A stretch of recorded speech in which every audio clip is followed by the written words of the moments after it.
فاسق و فاجر لانتی یزید مرا کیسے؟ اختتام اسی پر ہونا ہے، ختم بات اسی پہ کرنی ہے۔ تو یزید جو تھا شراب کا، زنا کا عادی تھا، اس کو روم کی ایک عیسائی لڑکی سے عشق ہو گیا۔ مختلف روایتیں ہیں، لیکن یہ روایت عقد الفرید سے میں پیش کر رہا ہوں، بڑی معتبر کتاب ہے۔ اس کو ایک عیسائی لڑکی جو روم کی تھی اس سے عشق ہو گیا۔ وہ لڑکی ایک راہب کی بیٹی تھی، بڑی خوبصورت تھی، اور جب تک کہ یزید بادشاہ نہیں بنا تھا اس کا دوست تو عبید اللہ ابن زیاد تھا، لیکن جب وہ بادشاہ بن گیا تو یزید کا دوست سرجون ابن منصور ہو گیا۔ یہ سرجون بھی خوبصورت تھا، یزید کا بھی جوانی کا عالم تھا، تو یہ دونوں ایک لڑکی کے ساتھ افیئر کرتے تھے۔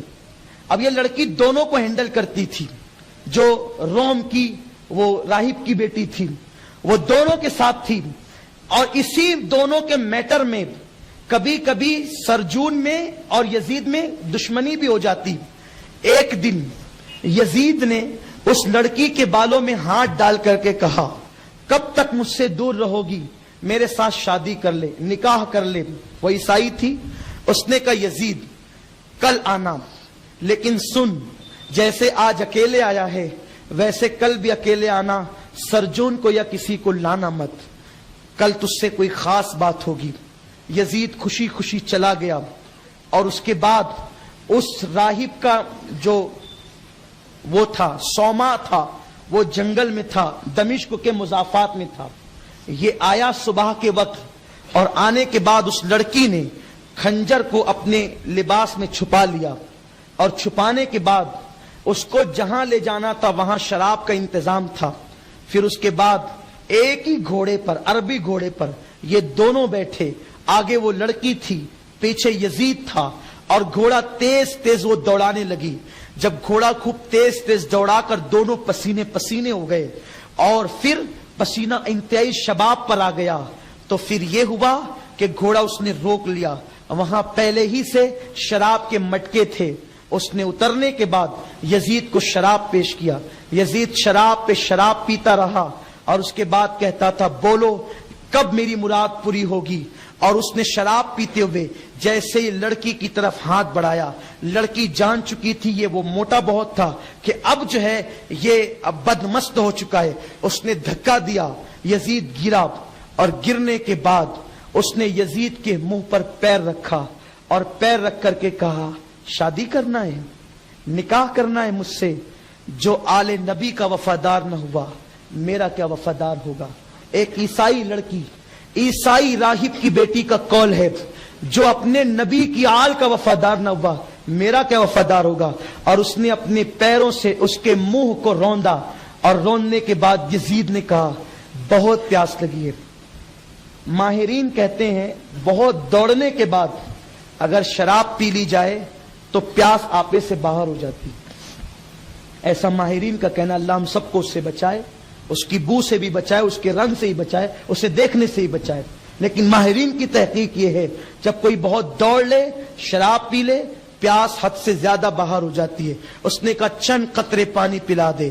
اس نے کہا تو اپنے باپ کا بھی غدار ہے، تیرے باپ نے تجھے وصیت کی تھی آل نبی کے ساتھ اچھا سلوک کرنا، لیکن تو نے اپنے باپ سے بھی وفاداری نہیں کی، تو نے اپنے باپ کی مسند کو بدنام کیا۔ اور اس کے بعد اس نے خنجر نکالا اور یزید کی شہرت کو کاٹ دیا۔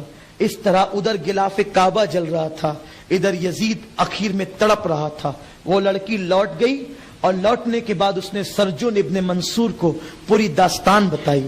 اور لیکن یہ ہوا کہ چونکہ یزید 3-4 دن غائب رہتا تھا لڑکیوں کے پاس، تو اس کو کوئی ڈھونڈنے بھی نہیں نکلا۔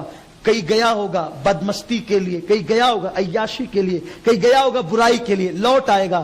5 دن تک جب وہ نہیں آیا تو لوگوں نے کہا اب ڈھونڈنا چاہیے۔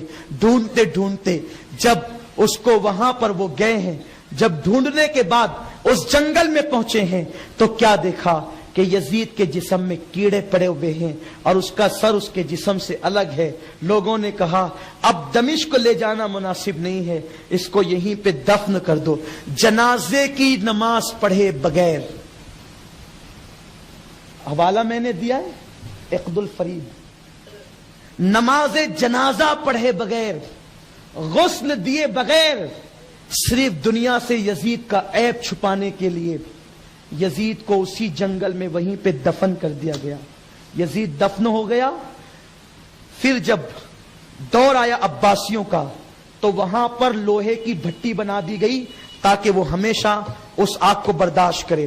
اب یزید کے بعد، چونکہ میں نے کہا تھا کہ یزید کے بیٹے کا موقف بیان کروں گا، اس لیے کہ باپ کو بیٹے سے زیادہ کون جانتا ہے؟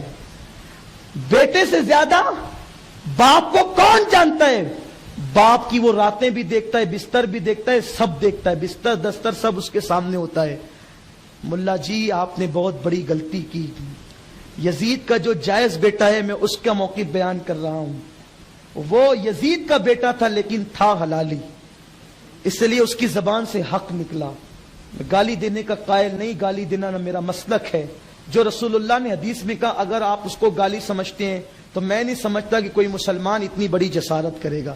آقا نے فرمایا جو میرے اہل بیت سے دشمنی کرے وہ حلالی نہیں ہو سکتا، اور آقا نے جو کہا میں وہ نہیں کہہ رہا ہوں، ابھی تو صرف غیر حلالی کہہ رہا ہوں۔ تو یزید کا بیٹا جو تھا اس کا نام تھا معاویہ اصغر۔ یزید کا ایک بیٹا خالد نام کا بھی تھا، اور بھی اس کا ایک بیٹا پاگل بھی تھا۔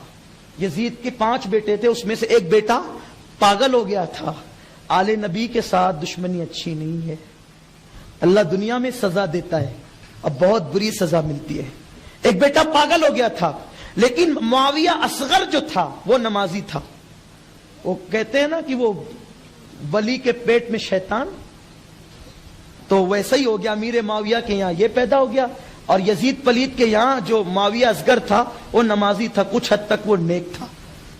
تو اس کو لوگوں نے کہا معاویہ تیرا باپ مر گیا، اب ہم تجھے اپنا خلیفہ مانتے ہیں، یہ اقتدار کی کرسی حاضر ہے، اور یہ لو وہ ممبر پہ چڑھا۔ اب نوٹ فرمائیں یزید کے بیٹے کی تقریر کیا ہے۔ وہ ممبر پہ چڑھا اور اس نے کہا تمہاری محبتوں کا شکریہ، میں شکریہ ادا کرتا ہوں تمہاری محبتوں کا کہ تم لوگوں نے مجھے اس قابل سمجھا کہ تخت خلافت پر بٹھائے، لیکن سنو میرے باپ نے ظلم کیا، اور جس تخت پر، جملے نوٹ کریں، جس تخت پر آل نبی کے خون کے دھبے ہو میں اس تخت پر نہیں بیٹھ سکتا۔